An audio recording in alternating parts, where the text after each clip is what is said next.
¿Sería el mismo operativo para los trabajadores de los 7 organismos autónomos? Se va a hablar con ellos. Con 2 opciones de o renuncian o plaza con menor salario. Se va a hablar con ellos. ¿Nos podría adelantar que se va a hablar con ellos? Cada organismo es diferente, se va a hablar con ellos. La pregunta es, ¿su administración podría decir que han pasado los años suficientes para que esta deuda quede saldada, quede pagada por los mexicanos y eliminar esta deuda? ¿O saber cuándo se terminará de pagar y cuál es el monto actualizado que hemos pagado los mexicanos? Lo desconocemos. Sí, es más de 1 billón. Hola amigos del Tigre con la 4T, gracias por acompañarme con un video más. Espero y estén teniendo un grandioso día y que ya se estén preparando para la tamaliza de esta Nochebuena, hoy 24 de diciembre del 2024. Pues joven periodista se metió con la persona equivocada, no la vio venir. Prácticamente la presidenta Claudia Sheinbaum sienta a nalgadas a este joven periodista que llegó gritando y prácticamente exigiéndole a la presidenta Claudia Sheinbaum que le respondiera en sus preguntas sobre qué va a pasar con estos trabajadores de los 7 organismos autónomos que desaparecieron. También la presidenta Claudia Sheinbaum habló sobre el Fobaproa, esta deuda privada que los prianistas la volvieron pública. A continuación con el video. Buenos días, doctora. Adrián Núñez, reportero de Cuadratín. Preguntarle, con la reciente aprobación y publicación en el Diario Oficial de la Federación sobre la desaparición de los 7 organismos autónomos, pues existe mucha controversia por parte de los trabajadores ante este reajuste. Entonces, preguntarle si van a mantener su puesto, si serán reubicados, porque así serán las dependencias. Entonces, si nos puede aclarar qué va a pasar con los trabajadores, porque hay mucha duda en ese aspecto. Sí, se va a hablar con todos los trabajadores y trabajadoras de todos los organismos. Una parte pues se va a integrar y la otra pues tiene que cumplirse como debe cumplirse con la ley. Entonces se va a hablar con todos. Y en otro tema, pero que también está relacionado con el reajuste en secretarías, comentarle que la semana pasada se reportó que servidoras públicas de INMujeres y CONAVIM, instituciones que pasarán a formar parte de la Secretaría de las Mujeres, tuvieron que elegir entre firmar su liquidación o continuar con una plaza menor y perdiendo su antigüedad en la Secretaría de las Mujeres. Entonces, si es definitiva esta decisión, si solamente tienen estas 2 opciones, igual preguntarle qué va a pasar con las trabajadoras de estos 2 institutos, que en su mayoría en este caso son mujeres.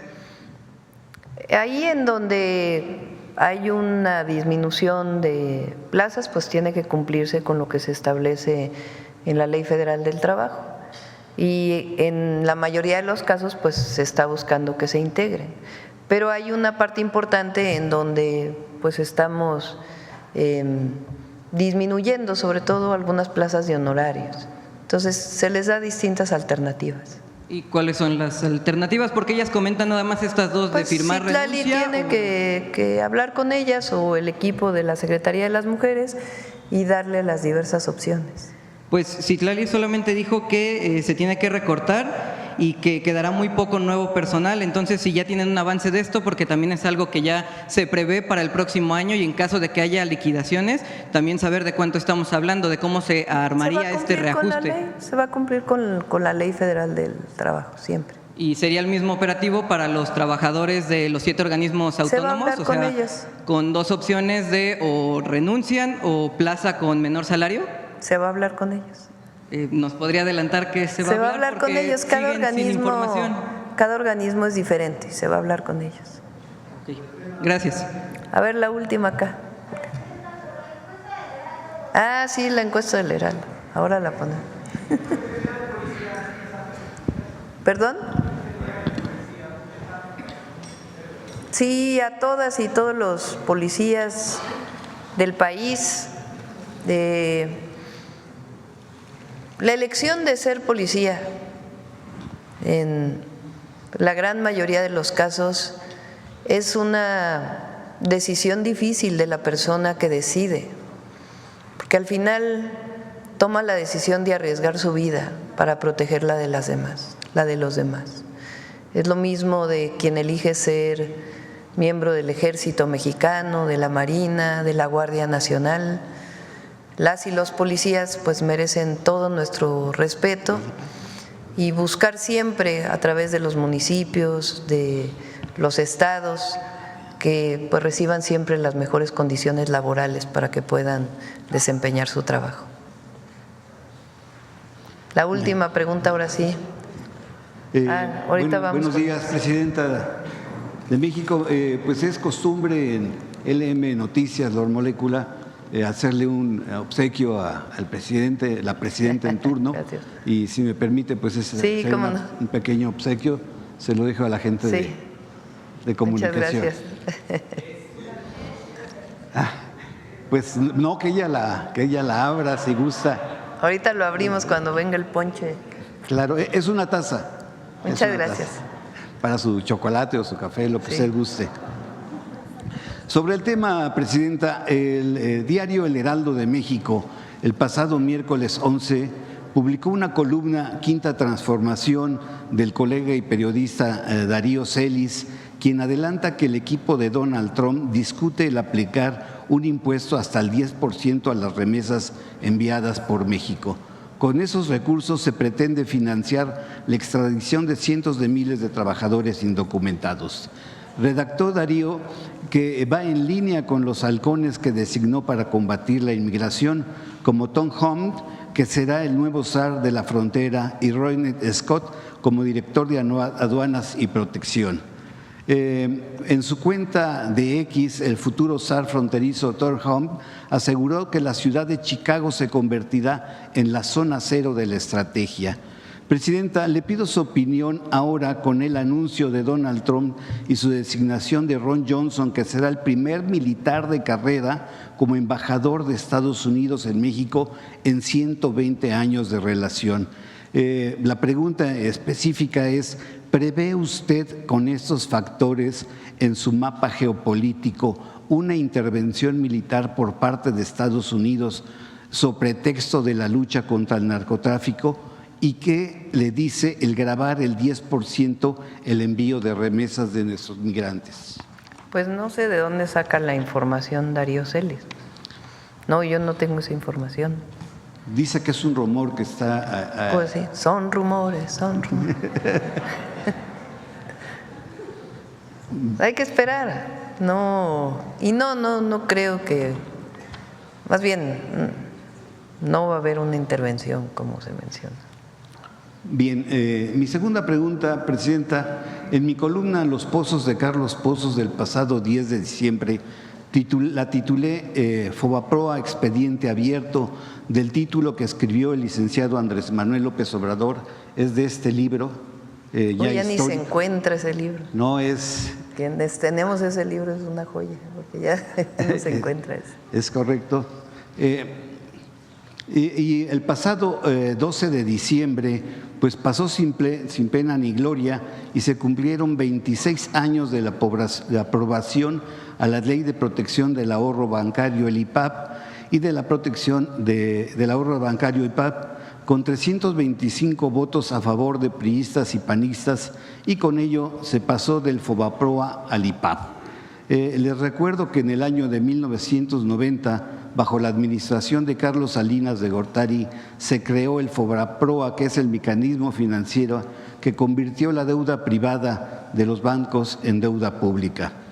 El 12 de diciembre de 1990, Andrés Manuel López Obrador, en su calidad de presidente del Comité Ejecutivo Nacional del PRD, en ese momento criticó y dijo: al votar al PRI la creación del Fobaproa, el PAN resolvió el problema de los banqueros y del gobierno, pero condenó a miles de millones de mexicanos a la pobreza y al hambre.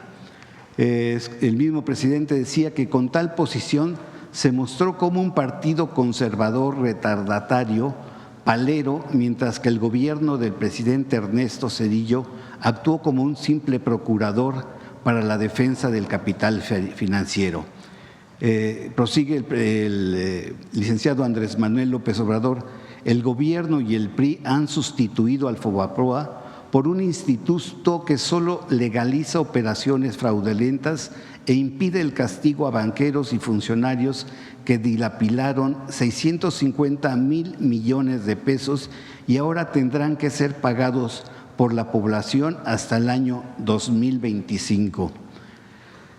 Presidenta, al tenerse ya un nuevo presupuesto de egresos de la Federación 2025, cuando es preciso que no se sigan o que se cuiden los recursos públicos que tanta hacen falta para cubrir las necesidades, en este contexto le pregunto, el autor del libro, el licenciado Andrés Manuel López Obrador, en su tiempo dedujo que el tiempo para terminar de pagar esta deuda es el año 2025. La pregunta es, ¿su administración podría decir que han pasado los años suficientes para que esta deuda quede saldada, quede pagada por los mexicanos y eliminar esta deuda? ¿O saber cuándo se terminará de pagar y cuál es el monto actualizado que hemos pagado los mexicanos? Lo desconocemos. Sí, es más de 1 billón de pesos. Si quieren, un día preparamos el tema de cuánto se ha pagado por el rescate de los bancos en el 1994. El grave problema ahí, aunque ese libro ya no se encuentra en su libro Gracias, el presidente hace un análisis y un recuento de lo que significó el FOBAPROA y después el IPAB. La gravedad, hay 2 graves problemas relacionados con ello. Uno, la visión del rescate a los de arriba, porque nunca se rescató a los deudores, a los pequeños deudores que perdieron todo. Hay historias que uno conoce de personas que en el 94 perdieron casa, perdieron auto, perdieron pues lo poco que habían podido adquirir a través de un préstamo bancario, y al elevarse los intereses como se elevaron, pues no pudieron pagar, se les recuperaron y se quedaron sin nada. O pequeños empresarios que tenían una deuda y perdieron todo. A todos ellas no se les rescató, se rescató a los de arriba. Ese fue el primer problema. El segundo es la corrupción asociada al rescate. Empresas que no tenían problemas y que por la corrupción de aquel momento fueron supuestamente rescatadas y se les dieron miles de millones de pesos. Y el tercero pues fue la crisis tremenda que se provocó. Entonces, se describe muy bien ahí en el libro Gracias del presidente, y un día si quieren que nos ayude el secretario de Hacienda o el subsecretario a presentar la situación actual del IPAB.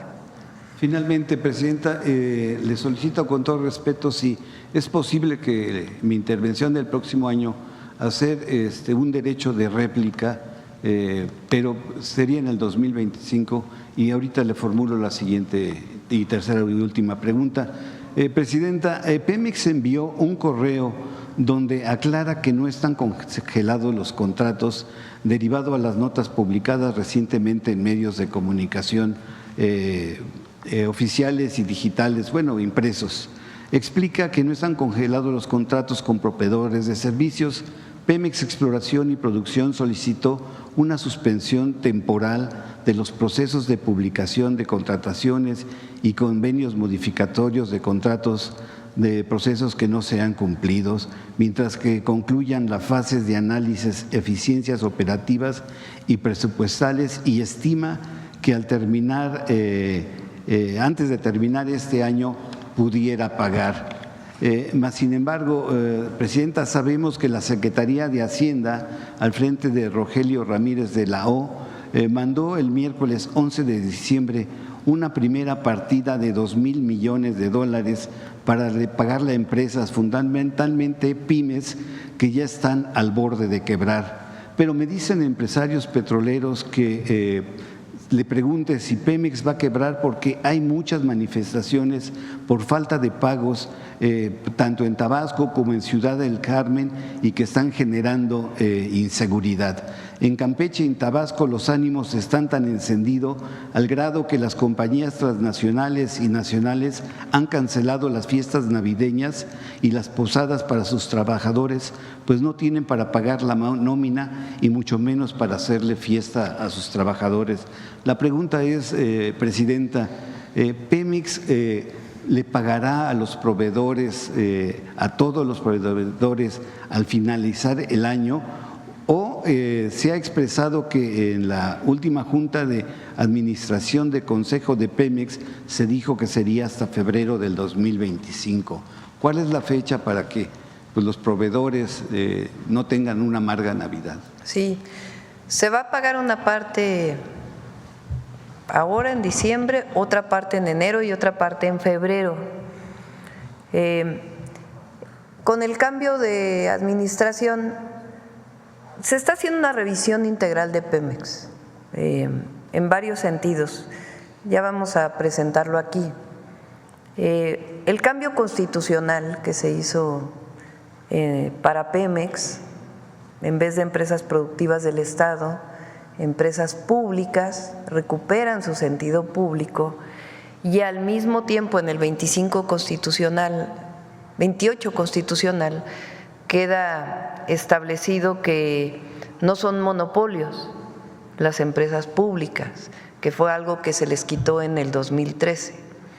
Eso va a permitir modificar todas las leyes secundarias de Pemex y de CFE, que permitan hacer mucho más eficiente la operación de Pemex, que perdió mucha eficiencia en todo el periodo neoliberal y particularmente producto de la reforma energética. Subsidiarias, filiales que representan grandes gastos y que solo ahora que se cambió la Constitución se va a poder integrar muchas de ellas nuevamente verticalmente. Esa es una parte del trabajo que se está haciendo. La otra parte, se hizo una revisión normal, como se hace en cualquier cambio de administración, de las deudas a proveedores que había, una revisión de las distintas áreas, y se va a pagar a todos los que les debe Pemex, a todos se les va a pagar, y pues esto sirvió, digamos, para hacer una revisión de esas deudas que se tenía y se va a ir pagando en los siguientes meses. No se va a quedar nadie sin recibir su pago, así debe ser, así debe cumplir Pemex, y hay recursos para hacerlo y un esquema financiero que está trabajando Secretaría de Hacienda para que pueda ser así. La tercera parte es el programa de Pemex de inversión para el próximo año, el programa de exploración y producción, que tiene que ver con aumentar la exploración, la producción, en qué yacimientos, cómo se va a hacer, la parte de refinación, la consolidación de la refinería Olmeca, la consolidación de las 2 coquizadoras en donde se invirtió, en Salina Cruz y en Tula, el mantenimiento de las refinerías, la nueva inversión que tiene que haber en fertilizantes y en petroquímica, que también se está trabajando. Y por otro lado, pues todo lo que tiene que ver con la logística de Pemex. Entonces, es un programa integral y sí, en efecto, ha habido retrasos en el pago a proveedores, pero en estos meses se van a ir cumpliendo todos los pagos. Gracias. Ahora sí, Diego. Diego presenta 2 cosas, una mujer indígena y otra humanismo mexicano. Sí, muy bien. Pues en primer lugar, Presidenta. La encuesta.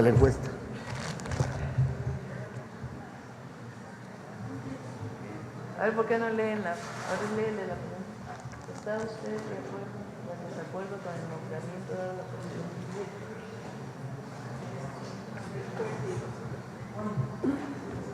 A ver, léelo tú, Diego. Sí. ¿Está usted de acuerdo o en desacuerdo con el nombramiento dado a la presidenta Claudia Sheinbaum por parte de la revista Forbes? 73% de acuerdo, 12% en desacuerdo, 5% ni de acuerdo ni en desacuerdo, 10% no sabe o no contestó.